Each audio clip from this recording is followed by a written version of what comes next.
Boss ఏంటిది? ఇది అన్యాయం అనిపించట్లేదా? సంజనా గారు మంచిగానే ఆడుతున్నారు కదా, ఎలిమినేట్ ఏంటి? రెడ్ సీట్స్ వచ్చిన వాళ్ళకి స్పెషల్ పవర్ ఇచ్చి హౌస్లో ఉన్న ఒక సభ్యుల్ని మీరు బయటకు పంపించవచ్చు డైరెక్ట్గా అని చెప్పడం ఏంటి?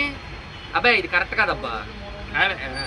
అదేంటి ఏమో ఎక్కి ఎడుతున్నాడు అక్కడ, మీరేమో హౌస్లో ఉండి బయటికి వెళ్ళిపోమంటున్నారు. ఇది నమ్మడం నాకు కొంచెం చాలా కష్టంగా ఉంటుంది. కాకపోతే ఏంటంటే విషయం ఏంటంటే హౌస్లో నుండి వెళ్ళిపోయిన వ్యక్తి మళ్ళీ ఇన్ అవుతారేమో. ఇది టెస్ట్ ఏమో, ఇది ఏమంటారు ఫ్రాంక్ ఏమో, నేను ప్రాంక్ ఏమో అలాగే అనుకుంటున్నాను నేను. ఏంటి ఎలిమినేట్ ఏంటి? అలారం బెల్లం మోగడం ఏంటి? డబల్ డోస్ అంటే ఇదా? ఎంత డోస్ ఉండొచ్చు కానీ డబల్ డోస్ ఉండొచ్చు కానీ మరీ ఎంత అన్యాయంగా హౌస్లో ఉండి బయటికి పంపించేసే అంత అన్యాయం ఉండకూడదు. ఇది నా ఒపీనియన్. మరి మీ ఒపీనియన్ అంటే మన కామెంట్ బాక్స్లో కామెంట్ చేసేయండి మరి, సరేనా? ఇది మాత్రం చాలా దారుణం.